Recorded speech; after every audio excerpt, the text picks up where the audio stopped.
وہ کوشش کرتا تھا کہ لوگ اسے خوبصورت اور خوبصیرت شخص بھی سمجھیں، اور اس مقصد کے لیے وہ سب سے بڑی خندہ پیشانی سے ملتا تھا جن میں خواتین بھی ہوتی تھی۔ اسی طرح لڑکیاں اس کے قریب کھینچی چلی جاتی تھی۔ یہ سب کچھ اسے بڑا اچھا لگتا تھا۔ اسے اچھی طرح معلوم تھا کہ یہ سب کچھ اس وقت تک ہے جب تک وہ کنوارا ہے۔ جب صنف مخالف کو پتہ چلے گا کہ اس نے کسی کو شریک حیات بنا لیا ہے، سبھی اس سے دور چلی جائیں گی۔ یہ باتیں اس نے کبھی کسی کو بتائی نہیں تھی۔ پھر اپنی امی کو کیسے بتا دیتا؟ شادی کر کے وہ حسیناؤں کا بھرا یہ میلہ چھوڑنا نہیں چاہتا تھا۔ اس دن وہ دفتر گیا تو مس روزی نے اسے دیکھتے ہی کہا، کیا بات ہے مسٹر نصرت، آپ کچھ پریشان نظر آ رہے ہیں؟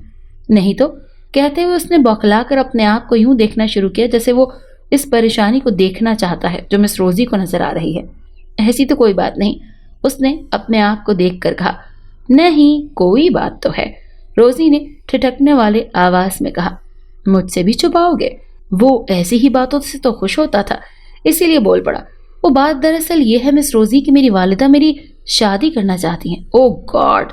یہ کہہ کر روزی نے اپنے دونوں ہاتھ اپنے سر پر رکھ لیے۔ یہ تو واقعی بہت پریشان کن بات ہے۔ اس کے چہرے پر ایک دم اداسی چھا گئی تھی۔ نصرت علی کو اس کا یہ انداز بہت اچھا لگا۔ مگر میں نے انکار کر دیا ہے۔ ذرا توقف کے بعد نصرت نے کہا تو ایک دم جیسے پتجھڑ کے بعد بہار آ گئی۔ مس روزی کا کملایا ہوا چہرہ ایک دم تر و تازہ ہو گیا۔ اس نے اطمینان بھرا سانس لے کر کہا، آپ نے بہت اچھا کیا کہ انکار کر دیا۔ نصرت کو اپنے دفتری کام کے سلسلے میں بہت سے لوگوں کے ساتھ ملنا پڑتا تھا جن میں خواتین بھی ہوتی تھیں۔ ان کے دفتر میں اسے آنا جانا پڑتا تھا، گھروں میں بھی بات کرنی پڑتی تھی۔ ایسی ہی خواتین میں مسز خورشید جہاں بھی تھیں جو اس پر کچھ زیادہ ہی مہربان تھی۔ اگرچہ وہ جوان اولادوں کی ماں تھی مگر اب تک اپنے آپ کو جوان تصور کرتی تھی۔ نصرت علی ان کا بڑا احترام کرتا تھا کیونکہ وہ کمپنی کی بہت بڑی کلائنٹ تھی، مگر وہ نصرت علی کو کمپنی کے نمائندے سے کچھ زیادہ ہی سمجھنے لگی تھی۔ نصرت علی کو ان کی حد سے زیادہ بڑھتی ہوئی بے تکلفی خوب اچھی لگتی تھی، مگر وہ خود حد ادب رہنا چاہتا تھا۔ ایک دن وہ لڑ کھڑا کر گر پڑی اور نصرت سے درخواست کی کہ انہیں سہارا دے کر اٹھائے۔ مسز جہاں، آپ اتنی اونچی ایڑی کا سینڈل کیوں پہنتی ہیں؟ اس نے مسکراتے ہوئے ان سے کہا۔ پہلے مجھے اٹھاؤ تو۔ ان کے چہرے پر تکلیف کا احساس تھا۔ تمہارے سوال کا جواب میں بعد میں دوں گی۔ نصرت علی کو جھک کر انہیں اٹھانا پڑا، مگر وہ تو اس کی باہوں میں اس طرح جھول گئی کہ ان کے سارے جسم میں سنسنی دوڑ گئی۔ مجھے صوفے پر بٹھا دو۔ ابھی ان کی آواز سے پتہ چل رہا تھا کہ محترمہ تکلیف کی حالت میں ہیں۔ اس نے صوفے پر بٹھانا چاہا تو وہ ڈھہ سی گئی، مگر اب بھی اسے اپنی گرفت سے آزاد نہیں کیا۔ وہ ذرا سا کس مسایا تو اس طرح گھبرا رہے ہو جیسے ٹھیک اسی وقت کوئی آہٹ سنائی دی، جیسے کوئی آ رہا ہو۔ خاتون نے جلدی سے اسے چھوڑ دیا۔ یہ سب کچھ اسے برا نہیں لگا تھا۔ اس طرح تو ہوتا ہے، اس نے سوچا تھا، اور مجھ جیسے آدمی کے ساتھ تو ہونا بھی چاہیے۔ چند دنوں کے بعد اسے ایک دم احساس ہوا تھا کہ اس طرح کے ہونے میں قدر خطرہ بھی ہے۔ تم کمپنی کے کام سے آتے ہو یا؟ ناہید جہاں نے ایک دم اسے پوچھ لیا تھا۔ ناہید جہاں مسز خورشید جہاں کی جواں سال بیٹی تھی۔ جی، میں کچھ سمجھا نہیں۔ امی کو سہارا دے کر کہاں لے کر جا رہے تھے اور کیوں لے کر جا رہے تھے؟ اوہ، شاید اس نے دیکھ لیا تھا، نصرت علی نے دل ہی دل میں کہا۔ اس نے مسکرا کر اپنے آپ کو نارمل رکھتے ہوئے کہا، تمہاری ممی اونچی ہیل کی سینڈل کی وجہ سے پھسل گئی تھی، ان کے پھسلنے پر تم مت پھسل جانا۔ اس نے کوئی جواب نہیں دیا تو وہ بولی، سہارا دینے کا اتنا ہی شوق ہے تو مجھے سہارا دو، میں پھسلتی ہوں، مجھے سہارا دے کر میرے کمرے تک پہنچاؤ۔ اس روز اس لڑکی کی بات اسے اچھی نہیں لگی تھی، اسے خطرے کی بو محسوس ہوئی تھی۔ یہ بڑے گھروں کی لڑکیاں اتنی ہی بے لگام کیوں ہوتی ہیں؟ اس نے سوچا، پھر خود ہی جواب دیا، شاید ان کے گھروں کا ماحول ہی ایسا ہوتا ہے۔ یہ لڑکی ناہید جہاں دوسری لڑکیوں سے کچھ زیادہ ہی پڑھی ہوئی تھی۔ ایک دن اس نے نصرت کو اس کے موبائل فون پر مخاطب کیا، میں نے ممی کو کہہ دیا ہے، چونچلے بھگارنے کی آپ کی عمر نہیں، اب چونچلوں کی حقدار میں ہوں۔ کیا مطلب؟ میں کچھ سمجھا نہیں۔ تم اس قسم کی بات مجھ سے کیوں کر رہی ہو اور تمہیں میرا یہ نمبر کیسے ملا؟ سمجھنے والی بات یہ ہے مسٹر علی کہ میں نے ممی کو باضابطہ بلیک میل کرنا شروع کر دیا ہے کہ میری شادی علی سے کرا دو، ورنہ میں تمہارے چونچلوں کی کہانی دنیا بھر کو سنا دوں گی۔ رہی بات تمہارے موبائل نمبر کے حاصل کرنے کی، تو جو تمہیں حاصل کرنے کے لیے سب کچھ کر سکتی ہے، اس کے لیے موبائل نمبر حاصل کرنا کون سی مشکل بات ہے؟ نصرت علی لرس کر رہ گیا تھا۔ عجیب دیوانی لڑکی ہے، ماں کو بلیک میل کرنے لگی ہے، پتہ نہیں کل کلاں کو وہ کیا کر بیٹھے۔ پھر اسے خیال آیا، نہیں، کوئی بیٹی ایسا نہیں کر سکتی، یقیناً اس نے مجھ سے مذاق کیا ہے۔ مگر 2 دن بعد اس کے ایم ڈی نے اس سے کہا، مسٹر علی، مسز خورشید جہاں آئی تھی بڑی بے صبری خاتون ہے. میں نے تو ان سے کہہ دیا تھا کہ ان کا کیس جلد ہی نمٹا دیا جائے گا. پھر انہیں یہاں آنے کی کیا ضرورت تھی؟ ایم ڈی مسکرائے. وہ کمپنی کا مسئلہ ڈسکس کرنے نہیں آئی تھی, آپ کے لیے بات کرنے آئی تھی. میرے لیے؟ کیسی بات؟ مسٹر علی وہ آپ کو اپنا داماد بنانا چاہتی ہیں, اس کے لیے میرے پاس آئی تھی کہ میں ان کی سفارش کروں. اچھا, تو اس لڑکی نے غلط نہیں کہا تھا, اس نے دل ہی دل میں کہا. پھر ایم ڈی صاحب کو مخاطب کر کے بولا, مگر سر ابھی تو میرا شادی کا کوئی ارادہ ہی نہیں ہے. یوں بھی وہ بہت بڑے لوگ ہیں, میں ان کے ساتھ ایڈجسٹ نہیں ہو سکوں گا, آپ انہیں سمجھائیں. ایم ڈی نے خاموش رہ کر کچھ سوچا اور پھر بولے, ارے بھائی وہ ہماری بہت اچھی کلائنٹ ہیں, انہیں ناراض بھی تو نہیں کرنا چاہیے نا, اسی لیے میں انہیں خوش رکھنے کے لیے کوئی امید افزا بات کہہ دوں گا. کم از کم 2-2.5 سال کی مہلت دینی پڑے گی آپ کو. پھر پتہ نہیں ایم ڈی نے مسز خورشید جہاں کو کیا کہا اور کیا سمجھایا. البتہ ایک دن ناہید جہاں کی کال آئی. شکریہ میری درخواست قبول کرنے کا. میں نے یہ خوشخبری اپنی تمام سہیلیوں اور ملنے جلنے والی لڑکیوں کو سنا دی ہے کہ میں شادی کرنے والی ہوں, اور کس کے ساتھ شادی کرنے والی ہوں یہ بھی بتا دیا ہے. یا اللہ میرے حال پر رحم فرما, پتہ نہیں یہ دیوانی لڑکی میرے لیے کیا پرابلم کھڑی کرنے والی ہے, اس نے موبائل بند کرتے ہوئے کہا. چند روز بعد اسے ایک بھیانک خبر ملی. ناہید جہاں کے کمرے سے آدھی رات کو ایک بھیانک چیخ سنائی دی تھی. اس کی والدہ اور گھر کے دیگر لوگ جب گرتے پڑتے اس کے کمرے تک گئے تو ان پر لرزہ طاری ہو گیا. ان کی چیخ نکل گئی. ناہید جہاں کا پورا چہرہ خون میں ڈوبا ہوا تھا. لگتا تھا کہ ان کے چہرے کو کسی نے نوکیلے اوزاروں سے ادھیڑ کر رکھ دیا ہے. وہ بے حد خوفزدہ تھی. مارے دہشت کے اس کے منہ سے کوئی بات نہیں نکل رہی تھی. وہ کچھ کہنا چاہتی تھی مگر اس سے کہا نہیں جا رہا تھا. پھر وہ بے ہوش ہو گئی. انہیں اسپتال لے جانے میں تاخیر نہیں کی گئی. گھر والے ڈاکٹروں کے استفسار پر یہ بتانے سے قاصر تھے کہ یہ حادثہ کیسے پیش آیا. جو کچھ انہوں نے بتایا اس پر اسپتال والوں کو یقین نہیں آ رہا تھا. ان کا فوری علاج شروع کر دیا گیا. کئی گھنٹوں کے بعد انہیں ہوش آیا. ان سے پوچھنے کی کوشش کی گئی کہ یہ سب کچھ کیسے ہوا, کون ہے جس نے تمہارے ساتھ یہ سلوک کیا. اس نے بولنے کی کوشش کی مگر پھر بے ہوش ہو گئی. کئی دنوں تک یہی کیفیت رہی. ہوش آنے کے بعد وہ کچھ کہنا چاہتی تھی مگر غالباً دہشت سے دوبارہ بے ہوش ہو جاتی. ایک رات پھر اس کے کمرے سے دہشتناک چیخ سنائی دی. اس کے پاس جو نرس موجود تھی شاید اس کی آنکھ جھپک گئی. وہ چونک کر اٹھی تو اس کو یوں لگا جیسے اس کے کمرے سے کوئی باہر جان رہا ہے. نرس نے اسے نظر انداز کر کے ناہید جہاں کی طرف دیکھا تو وہ دہشت سے چیخ پڑی. ناہید جہاں اکھڑی اکھڑی سانس لے رہی تھی. اس کی گردن لہو لہان تھی. کسی نے اس کی گردن کو بھی کسی نوکیلی چیز سے ادھیڑ کر رکھ دیا تھا. پیرامیڈیکل اور ڈاکٹروں کے آتے ہی وہ دم توڑ چکی تھی. اس واقعے کے بعد نصرت علی بری طرح خوفزدہ ہو گیا تھا اور عجیب بات سوچنے لگا تھا. اس سب کے پیچھے کہیں اس کی ماں تو موجود نہیں ہے. اس کا دل تو یہ بات تسلیم کرنا ہی نہیں چاہتا تھا. کوئی ماں اتنی ظالم اس قدر سفاک نہیں ہو سکتی. مگر وہ یہ بھی سوچتا تھا کہ اگر بیٹی ماں کو بلیک میل کر سکتی ہے تو ماں بھی تو اس حد تک جا سکتی ہے. اگر اس میں ذرا بھی سچائی ہے تو اس کا مطلب یہ ہوا کہ میری ہی وجہ سے ماں بیٹی ایک دوسرے کی رقیب بنی ہے. یہ اور ایسی ہی باتیں سوچتے سوچتے وہ کچھ زیادہ ہی محتاط ہو گیا. لڑکیاں تو اس کی طرف یوں کھینچی آتی تھی جیسے مقناطیس کی طرف لوہے, مگر اب وہ ان سے پہلے کی طرح ملنے اور فری ہونے سے گریز کرنے لگا. اس روز وہ دفتر سے نکلا ہی تھا کہ علینا اس کے سامنے کھڑی تھی. اس نے کترا کر نکلنا چاہا مگر کامیاب نہ ہو سکا. چلو گاڑی میں بیٹھو. وہ علینا اس وقت مجھے ذرا کوئی کام دام نہیں, سیدھے طریقے سے میرے ساتھ چلو. وہ پھر ذرا کسمسایا. اب کس کے پاس جا رہے ہو تم؟ وہ بیچاری تو یہاں سے بہت دور جا چکی ہے. نصرت علی نے چونک کر اس کی طرف دیکھا. چونکنے کی وجہ یہ تھی کہ ناہید جہاں کے پراسرار موت کی خبر عام نہیں ہو گئی تھی. وہ خاموشی سے کار میں اس کے پہلو میں بیٹھ گیا. تم کس کی بات کر رہی ہو؟ اسی کی جس کی تم سمجھ رہے ہو. آج تم پہیلیاں کیوں بجھوا رہی ہو؟ میری تو کچھ سمجھ میں نہیں آ رہا کہ تم کیا کہنے کی کوشش کر رہی ہو. جب سہیلیاں دوسروں کے حق پر ڈاکہ ڈالیں گی تو ان کا یہی حشر ہوگا. بڑی آئی تھی تم سے شادی کرنے والی, میں نے اسے وہ مزہ چکھایا ہے کہ تم کیا کہہ رہی ہو؟ تمہیں معلوم ہے اس قسم کی باتیں کسی نے سن لی تو تمہیں اس کی موت کا ذمہ دار سمجھ لے گا. او ڈیم کیئر, اس نے بڑی بے پرواہی سے کہا. میں ایسی باتوں کو کوئی اہمیت نہیں دیتی. میں بس اس بات پر نظر رکھتی ہوں کہ میرے تمہارے درمیان کوئی نہ آئے. اس بڑھیا سے بھی اب دور رہو ورنہ میں اس کا حشر بھی اس کی بیٹی کی طرح کر دوں گی. دیکھو علینا, تم نے کبھی سوچا؟ اس نے قطع کلامی کرتے ہوئے کہا. تم علی, میں علینا, ہم دونوں ایک دوسرے کے لیے بنائے گئے ہیں. اگر کسی تیسرے نے تمہیں مجھ سے چھینا تو میں اس کا جینا عذاب کر دوں گی. یا اللہ، میں کن پاگل لڑکیوں کے چکر میں پھنس گیا ہوں، نصرت علی نے دل ہی دل میں کہا۔ علینا بھی کسی بڑے گھر کی بگڑی ہوئی لڑکی تھی۔ اسے یاد نہیں کہ کب اور کیسے اس سے ملاقات ہوئی تھی، مگر جلد ہی اسے احساس ہو گیا تھا کہ وہ اس کے لیے ایک درد سر بن چکی ہے، اس پر ہزار جان سے عاشق ہو گئی ہے، اور یہ کہتے ہوئے بالکل نہیں جھجکتی ہے کہ تم میرے ہو اور صرف میرے ہو۔ جس نے بھی تمہاری طرف ہاتھ بڑھایا اس کا جینا عذاب کر دوں گی۔ ایک دن بیگم خورشید جہاں نصرت علی کے دفتر آئی تھی، کچھ کاروباری معاملہ ڈسکس کرنا تھے۔ بہت نڈھال اور شکستہ حال تھی۔ واپسی پر ایم ڈی نے ازراہ ہمدردی نصرت علی سے کہا، مسٹر علی، میڈم کو ان کے گھر تک چھوڑ آئیے، اور وہ ان کے ساتھ ان کے گھر تک چلا گیا۔ اگلے روز ایم ڈی نے اسے ایک بری خبر سنائی، مسٹر علی، گزشتہ روز میڈم خورشید جہاں کا انتقال ہو گیا۔ جی؟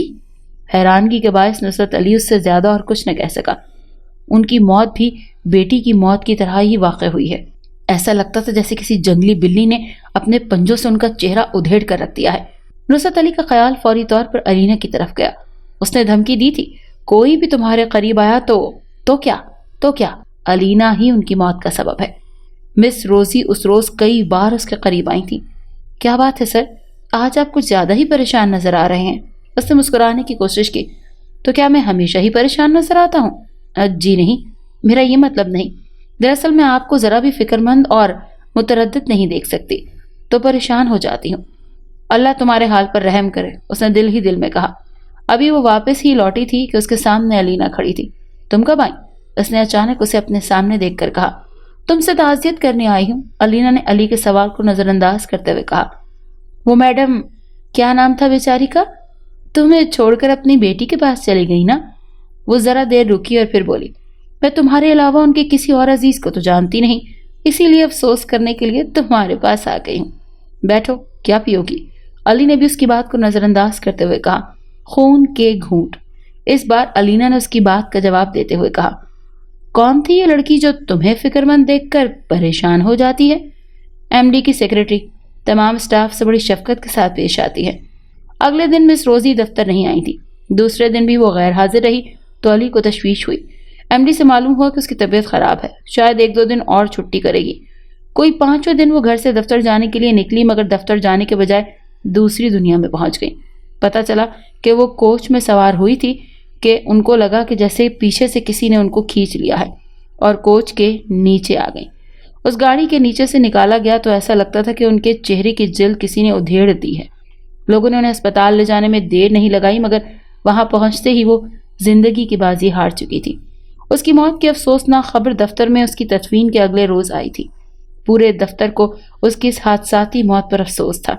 ایم ڈی نے دفتر کی طرف سے تعزیت کے لیے نصرت علی کو اس کے گھر بھیجا۔ روزی کی ماں اور دیگر عزیزوں سے مل کر علی کو کچھ عجیب و غریب باتیں سننے کو ملی۔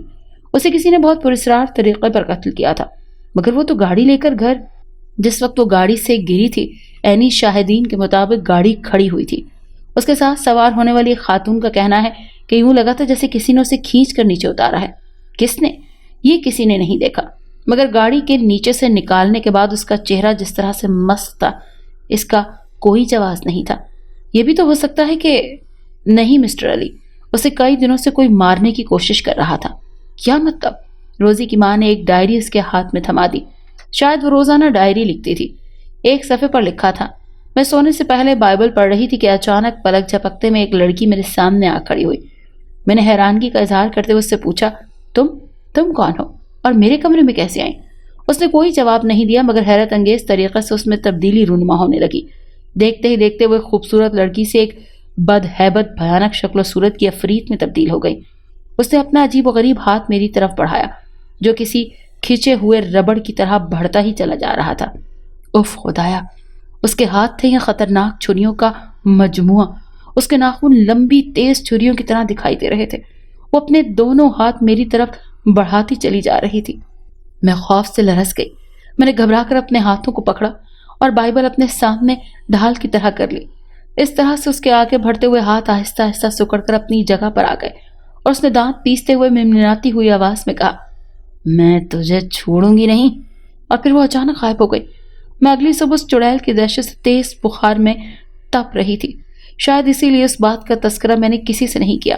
اگلی رات پھر وہی بلا نظر آئی تھی، مگر میں نے پہلے اپنے بچاؤ کا انتظام کر رکھا تھا۔ مقدس بائبل میرے ہاتھ میں تھی اور میری زبان پر بائبل کے الفاظ تھے۔ اس نے آج بھی بڑے غصے میں کہا، تو کب تک مجھ سے بچے گی؟ اور پھر جاتے جاتے بولی، خبردار میرے بارے میں کسی کو کچھ نہ بتانا، ورنہ میں تیری سب سے عزیز شے تجھ سے محروم کر دوں گی۔ اگلی رات وہ پھر آئی۔ میں پھر اس کو مقدس بائبل کی وجہ سے اپنے قریب آنے نہیں دیا۔ اس کے بعد وہ نہیں آئی۔ آئے گی بھی تو میرا کوئی بال بیکا نہیں کر سکے گا۔ نصرت علی نے ڈائری بند کر کے روزی کی ماں کو تھما دی۔ یہ ساری باتیں خاتون نے غمزدہ آواز میں کہا۔ ہمیں اس کی موت کے بعد اس کی ڈائری سے معلوم ہوا ہے مسٹر علی، خدا جانے وہ کیا تھا، کوئی بھوت یا بلا یا کوئی چڑیل، یقیناً اسی نے اسے مارا ہے۔ جب وہ روزی کو اس وقت اس کے کمرے میں نہیں مار سکی تو گھر سے باہر جاتے وقت موت کی نیند سلا دیا۔ نصرت علی اس سے زیادہ اور کچھ نہ کہہ سکا کہ اسے افسوس ہے۔ وہ سوچ رہا تھا کہ اگر روزی مقدس بائبل کو ڈھال نہ بناتی اور شاید اس کا چہرہ بھی کمرے کے اندر ہی ادھیڑ کر اسے ہلاک کیا جاتا۔ بار بار اس کا ذہن الینا کی طرف جا رہا تھا۔ واپس آیا تو ایم ڈی سے پوچھا، کیسا حادثہ تھا؟ کیا گاڑی نے اسے بالکل کچل دیا تھا؟ جی نہیں کہتے ہوئے اس نے ساری باتیں انہیں بتا دی۔ اگرچہ بعد میں انہیں افسوس ہوا کہ یہ باتیں ایم ڈی کو نہیں بتانی چاہیے تھی۔ مسٹر علی، ایم ڈی نے فکر مند لہجے میں کہا، آج کے سائنسی دور میں ایسی کچھ باتیں سمجھ میں نہ آنے والی، پتہ نہیں، تعجب ہے، عقل تسلیم نہیں کرتی۔ تعجب کی بات تو ہے سر، مگر اس حقیقت سے کون انکار کر سکتا ہے کہ روزی کی موت سے پہلے ناہید خان اور ان کی ممی خورشید جہاں بھی ایسی ہی موت کا شکار تھی۔ ان کے چہرے بھی کسی نے ادھیڑ دیے تھے، تو کیا ان کی موت کا سبب بھی وہی بلا تھی جو روزی کے کمرے میں حملے کی نیت سے آئی تھی؟ لگتا تو یہی۔ ایک بات سمجھ میں نہیں آتی کہ وہ بلا ہے، بھوت ہے، چڑیل ہے، جو کچھ بھی ہے، آخر چاہتی کیا ہے؟ کیوں اس طرح خواتین کو قتل کرتی پھر رہی ہے؟ ان کی اس سے کیا دشمنی ہے؟ روزی بیچاری تو کسی کے لینے دینے میں بھی نہیں تھی، سب سے پیار محبت کا سلوک کرتی تھی، اس سے چڑیل نے اس پر کیوں وار کیا؟ نصرت علی خاموش رہا۔ اس نے کچھ نہیں کہا، کہتا بھی کیا، اور کیسے کہہ دیتا کہ ان سب سے دشمنی کا سبب وہ خود ہے۔ جو بھی اس کے قریب آتی ہے وہ چڑیل راستے کی دیوار سمجھ کر اسے گرا دیتی ہے۔ چند روز بعد کی بات ہے کہ ایم ڈی نے نصرت علی کو اپنے چیمبر میں بلایا۔ مسٹر علی، ان سے ملیے، یہ میری نئی سیکرٹری ہیں۔ علی نے نئی سیکرٹری کی طرف دیکھا تو چونکے بغیر نہیں رہ سکا۔ مس الینا، ایم ڈی کہہ رہے تھے، مسٹر علی آپ کو آپ کے فرائض کے سلسلے میں ہر طرح سے گائیڈ کریں گے، بڑے کوآپریٹو آدمی ہیں۔ نصرت علی الینا کو اپنے دفتر میں دیکھ کر اس لیے چونکا تھا کہ اللہ خیر کرے، یہ میرے سینے پر مونگ دلنے کے لیے یہاں بھی آ گئی۔ پھر جب اسے معلوم ہوا کہ باس نے اپنی سیکرٹری کے طور پر اس کا انتخاب کر لیا تو وہ اور فکر مند ہو گیا۔ اس نے سوچا، اللہ مالک ہے، ملازمت کے سلسلے میں نوکروں کو ہر طرح کے حالات کا سامنا کرنا ہی پڑتا ہے، میں بھی اس دیوانی لڑکی کو برداشت کرنے کی ہر ممکن کوشش کروں گا۔ اور اس نے ایسا ہی کیا۔ الینا ذرا سی بات کے بہانے سے اس کے چیمبر میں آ جاتی اور کام کی بات کم اور فضول بات زیادہ کرتی۔ اسے سمجھاتا ایم ڈی صاحب کو یہ بات سخت ناپسند ہے کہ ان کی سیکرٹری دفتر کے کسی اسٹاف سے فری ہو۔ اگر انہوں نے مسٹر علی، میں ان کی سیکرٹری ہوں، محبوبہ یا منکوہا نہیں ہوں کہ وہ مجھ پر کسی طرح کی پابندی لگائیں۔ میں ان سے صاف صاف کہہ دوں گی کہ میں نے یہاں ملازمت صرف اور صرف علی کی وجہ سے کی ہے۔ اس طرح تو وہ تمہارے ساتھ مجھے بھی نوکری سے نکال دیں گے۔ کیوں میری ملازمت کے پیچھے پڑی ہو؟ میں غریب آدمی ہوں، میرے حال پر رحم کرو۔ مسٹر غریب آدمی، میرے بن جاؤ، میں تمہیں امیر بنا دوں گی۔ علی نے اس بارے میں کئی بار سوچا مگر اس نتیجے پر پہنچا کہ کسی امیر زادی سے شادی کر کے وہ بھی خوش نہیں رہ سکے گا۔ اور پھر یہ تو جانے کیا چیز ہے، جو کچھ نظر آتی ہے وہی ہے یا کوئی مافوق الفطرت شے ہے۔ روزی کو جو بلا مارنا چاہتی تھی کیا وہ یہی تھی؟ دفتر کے ساتھ ساتھ اب اکثر اسے دفتر کے باہر بھی برداشت کرنا پڑتا تھا۔ ایک دن نصرت علی نے اس سے کہہ دیا، تم میرے لیے آخر کب تک دوسروں کی ہلاکت کا سبب بنتی رہو گی؟ جب تک تم میری نہیں بن جاتے، جو بھی تمہارے قریب آئے گی اسے زندہ نہیں چھوڑوں گی۔ آخر تم ہو کیا چیز؟ شبنم بھی ہوں اور شعلہ بھی۔ کیا مطلب؟ مطلب یہ کہ اپنے محبوب کے لیے شبنم ہوں اور رقیبوں کے لیے شعلہ، بھڑکتا ہوا شعلہ۔ میں نے کتابوں میں پڑھا ہے، فلموں اور ڈراموں میں دیکھا ہے کہ ایک طرفہ محبت کبھی کامیاب نہیں ہوتی۔ پھر تو تمہیں دوسری طرف سے بھی محبت کا آغاز کر دینا چاہیے۔ آخر تم اتنے کٹھور کیوں ہو؟ میری محبت کا جواب محبت سے کیوں نہیں دیتے؟ مجھ سے شادی کر لو، تمہارے حق میں یہی بہتر ہے۔ میں محبت تو تم سے کر سکتا ہوں مگر ایک دوست کی طرح۔ کیا تم مجھ سے محض دوست سمجھ کر گزارا نہیں کر سکتی؟ نہیں، میری محبت کتابی اور افسانوی نہیں، میری محبت کا تعلق جسم و جان سے ہے۔ آخر تم مجھ سے شادی کرنے سے کیوں انکاری ہو؟ کیوں خائف ہو؟ میں ہرگز وہ نہیں، ویسی نہیں جیسا تم سوچتے ہو۔ میں ایک معمولی سی لڑکی ہوں۔ نہیں، تم معمولی نہیں، غیر معمولی ہو۔ اور پھر علی نے دونوں ہاتھ جوڑ کر کہا، خدا کے لیے مجھے معاف کر دو، میرا پیچھا چھوڑ دو۔ اگر مجھ سے محبت کرتی ہو تو اس محبت کا واسطہ مجھ سے شادی کے مسئلے پر مجھے مجبور نہ کرو۔ علی کی باتیں سن کر وہ رونے لگی، دیر تک روتی رہی، اور پھر جب اس کے دل کا بخار ہلکا ہوا تو بولی، ٹھیک ہے، میں جا رہی ہوں اور اب تم سے کبھی نہیں ملوں گی، شادی کرنے پر کبھی مجبور نہیں کروں گی۔ اور واقعی اس کے بعد علینا علی سے کبھی نہیں ملی۔ اس نے بغیر کسی اطلاع کے دفتر آنا چھوڑ دیا۔ کچھ دنوں کے بعد اس کی جگہ ایم ڈی نے نئی سیکرٹری کا تقرر کر لیا۔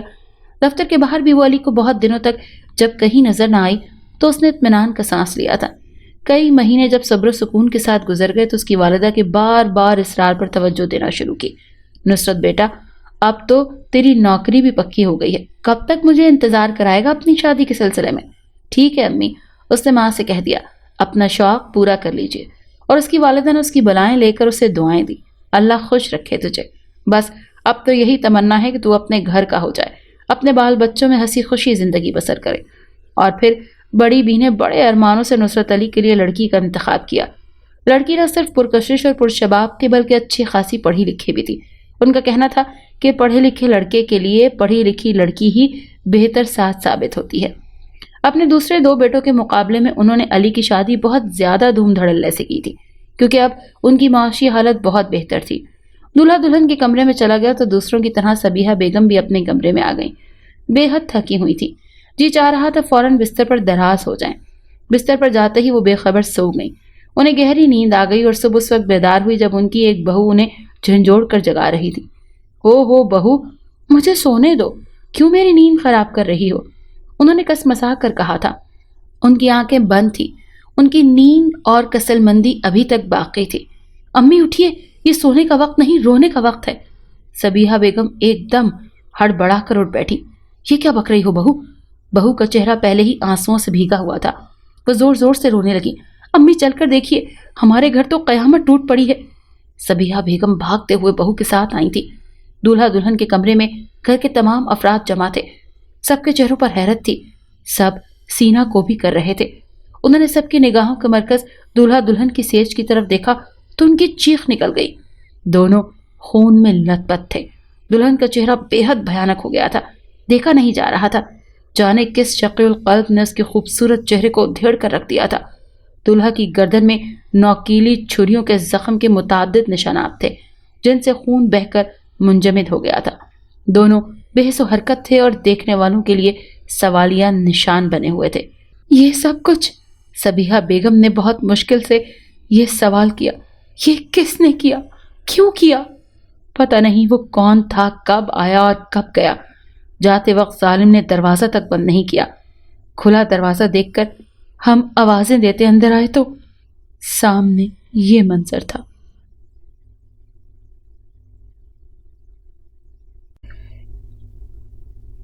اگر آپ کو ہماری آج کی کہانی اچھی لگی تو ہمارے چینل کو لائک اور سبسکرائب کریں اور اس کہانی کو زیادہ سے زیادہ شیئر کریں۔ شکریہ۔